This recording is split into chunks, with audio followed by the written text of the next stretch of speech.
Hai guys, selamat kembali ke Kupi-Kupi Go. Anda sedang menonton Kupi-Kupi Go Seram.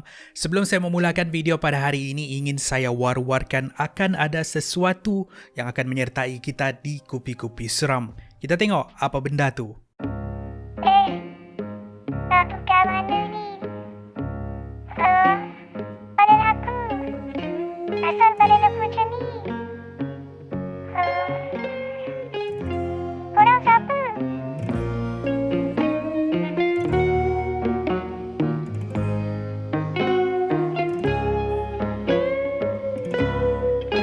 Itu adalah sebuah patung yang bernama Tego. Apakah peranan Tego di dalam Kupi-Kupi Seram? Adakah animasi baru, co-host baru, ataupun itu adalah maskot baru? Saya akan reveal di episod yang akan datang. Tapi untuk hari ini, kita teruskan dengan perkongsian kita seperti biasa. Kisah ni berlaku kepada pakcik aku yang kami gelar sebagai Pakcik Aming. Adik kepada mak akulah. Itulah satu-satunya adik-beradik mak. Dulu, waktu kecil memang aku dan adik-beradik biasa dengan Pakcik Aming. Kami kenal dia ni sebagai seorang yang boleh kata cool. Dulu waktu kami tinggal di kampung, mak dan abah kalau marah kami, dialah yang selalu backup. Di mata kami yang berumur 7 sehingga 12 tahun memang ibarat seorang hero. Semasa aku berumur 13 tahun, abah dapat tawaran bekerja di bandar. Itulah kami terpaksa keluar dari kampung meninggalkan Pakcik Aming berseorangan di rumah pusaka keluarga mereka. Ada ketika kami akan pulang ke kampung melawat Pakcik Aming. Ada ketika Pakcik Aming akan ke bandar melawat kami.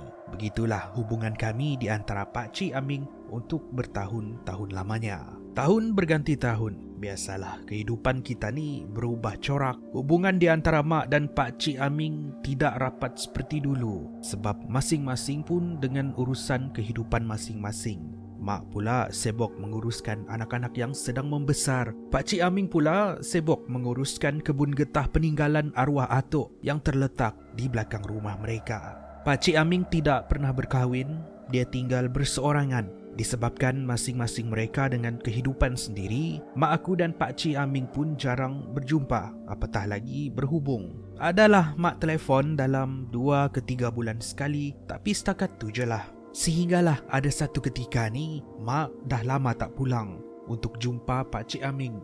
Jadi masa cuti sekolah, mak dan ayah membawa kami pulang ke kampung untuk menjenguk dia. Masa ni sudah ada dalam 5 tahun kami sekeluarga tak menjenguk Pakcik Aming di kampung. Setelah memandu selama beberapa jam, kenderaan kami pun mendekati halaman rumah dan dari jauh lagi kami perasan Pakcik Aming di beranda rumah sedang berdiri memerhati kenderaan kami mendekati. Aku rasa ganjil sebab raut wajah Pakcik Aming ni agak berbeza sedikit. Matanya layu, wajahnya kusam, sekeliling mata dia hitam ibarat dia tidak tidur selama beberapa hari. Kami turun dari kenderaan dan terus ke depan pintu dan bagi salam. Assalamu. Belum sempat kami menghabiskan salam, Pakcik Aming membuka pintu rumah dan masuk semula ke dalam membuatkan kami terpinga-pinga. Kami pun melangkah masuk. Keadaan rumah agak suram, malap dan berbau hapak. Mak cuba tegur Pakcik Aming tapi tiada respon. Dia hanya duduk di kerusi malas di satu sudut ruang tamu mendiamkan diri. Masa ni, keadaan di rumah tu agak menyeramkan dan agak kekok. Yalah, kami sangka bolehlah cerita dengan Pakcik Aming. Tapi Pakcik Aming ni perangai dia kami tak sangka. Berbeza dengan Pakcik Aming yang kami kenal dulu. Senja berganti malam. Kami pun masuk tidur. Masa tu kami tidur sebilik di bilik bekas mak aku. Aku dengan adik tidur di lantai sementara mak dan ayah tidur di atas katil. Dari tempat aku tidur, aku boleh nampak adik yang tidur di sebelah aku, ayah yang berada di atas katil sementara mak tidak di dalam pandangan aku sebab dia tidur di sebelah ayah. Kami tidur sebilik sebab kami semua rasa lain macam berada di rumah tu.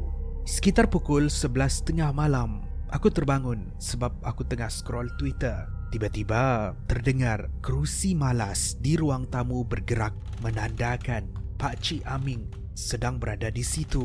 Bulu roma aku meremang, aku tutup phone dan tidur. Keesokan paginya mak keluar untuk membeli barangan dapur. Ketika di dalam perjalanan pulang, Dia disapa oleh jiran kami yang juga rakan sepermainan emak bernama Shima. Maka berceritalah mereka itu dan ini. Tiba-tiba Shima membuka mulut dan tanya, "Di rumah tu okey kah?"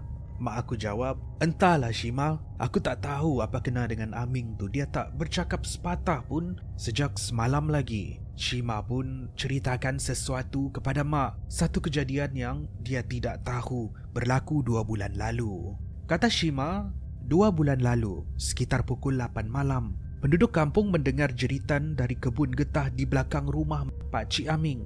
Mereka semua pun bergegas ke situ dan cuba mencari Pak Cik Aming.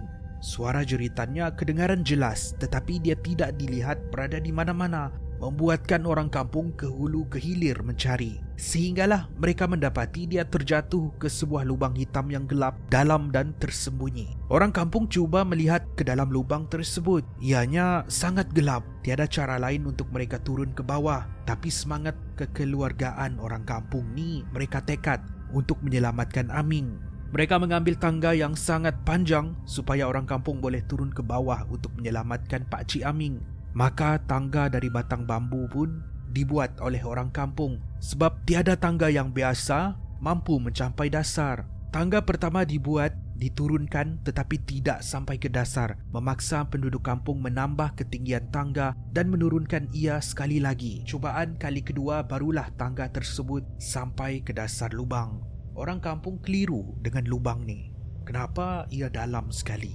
Mereka pun tidak pernah melihat kewujudan lubang ni. Apa tidaknya jarang sekali mereka ke kebun getah yang diuruskan oleh Pak Cik Aming seorang diri. Setelah tangga diturunkan, tiada seorang pun dari mereka yang berani untuk turun ke bawah. Masing-masing mengelak untuk turun. Pada waktu ini jeritan Pak Cik Aming telah pun hilang. Tiba-tiba mereka terdengar seperti ada seseorang yang menaiki tangga yang mereka turunkan tadi. Dari dasar lubang, perlahan-lahan ia naik ke atas. Disebabkan keadaan yang gelap, sejuk dan suram, orang kampung merasa berdebar menunggu Pak Cik Aming naik ke atas. Sehinggalah kelibat Pak Cik Aming dilihat menaiki tangga. Orang kampung kemudian mendekati dia dan bertanya apa sebenarnya yang terjadi. Pak Cik Aming tidak mempunyai ekspresi. Wajahnya suram. Dia hanya melihat ke hadapan dan mengorak langkah meninggalkan orang kampung balik ke rumah dia yang tidak jauh dari situ. Ini membuatkan orang kampung hairan dan berpandangan sesama sendiri. Sejak dari hari itu, wujudlah banyak spekulasi. Ada yang mengatakan Pak Cik Aming sebenarnya telah meninggal dunia. Yang keluar dari lubang gelap tu bukan dia. Orang kampung berkali-kali cuba untuk menjenguk dia di rumah, tetapi tiap kali orang kampung datang, Pak Cik Aming hanya melihat mereka dari beranda rumah dengan muka yang kusam, mata yang layu dan tiada ekspresi di wajahnya. Dia tidak berkata apa-apa, apatah lagi membuka pintu. Kata Shima lagi, dia terkejut bila Aming membuka pintu untuk mak aku dan kami masuk ke dalam rumah. Masa ni, mak hanya berdiam dan khusyuk mendengar cerita Shima ni. Tanpa berkata apa-apa, dia hanya berlalu pergi. Banyak yang bermain di fikiran dia tentang apa yang berlaku dan apa yang diceritakan oleh Shima tadi. Mak kemudian menceritakan kisah ini kepada ayah. Ayah kemudian membuat keputusan untuk mereka pulang ke bandar keesokan harinya. Semasa mereka berbincang untuk pulang ataupun tidak, berlaku pertengkaran kecil di antara mereka, di mana mak mahu tinggal di situ dan merungkai apa yang terjadi. Sementara ayah berkeras untuk membawa keluarga pulang dan keluar dari rumah tu. Selain daripada tu, mak mahu masuk ke dalam hutan dan melihat adakah memang benar wujud lubang hitam yang diceritakan oleh Shima. Tapi ayah melarang mak masuk, membuatkan dia merajuk. Malam terakhir kami berada di situ, berlaku lagi satu kejadian misteri. Macam biasa, Pak Cik Aming yang tidak membuka mulut sejak kami tiba di situ. Tidak makan dan tidak minum, hanya mundar-mandir di dalam rumah, dan pada waktu malam dia akan duduk di kerusi malasnya di ruang tamu. Tapi selain daripada bunyi kerusi malasnya, malam ni aku ada terdengar satu lagi bunyi yang ganjil. Bunyi tapak kaki seseorang keluar dari rumah. Aku cuba dengar betul-betul bunyi itu. Pintu rumah dibuka. Seseorang turun dari atas rumah ke bawah dan menuju ke kawasan ladang getah di belakang rumah. Tidak mengendahkan apa yang aku dengar, aku tidur semula. Tidak sehingga pukul 4 pagi, aku dikejutkan sekali lagi dengan bunyi seseorang berjalan dari arah kebun getah menuju ke rumah kami. Naik ke atas rumah dan menuju ke bilik tempat kami tidur. Semakin ia dekat, semakin aku berdebar. Aku buka mata perlahan-lahan dan perasan itu adalah mak yang naik ke atas katil dan baring di sebelah ayah. Tidak memikirkan benda yang bukan-bukan, aku sambung semula tidur. Keesokan paginya kami berkemas untuk keluar dari situ. Untuk hari terakhir kami berada di situ, sekali lagi kami cuba untuk bercakap dengan Pakcik Aming, tapi masih juga tiada respon yang diberikan. Kami pun masuk ke dalam kenderaan dan berlalu pergi. Di dalam perjalanan kami perasan sekarang mak pula yang tidak berkata apa-apa. Kami sangkakan mak masih lagi merajuk dengan ayah sebab ayah tidak benarkan mereka tinggal di situ lebih lama lagi. Tapi apa yang aku rasa pelik dan ganjil, bukan sahaja tidak bersuara, mata mak layu, muka mak kusam, sekeliling matanya hitam ibarat tidak tidur untuk berhari-hari lamanya. Dia hanya melihat ke hadapan tanpa ekspresi di wajahnya.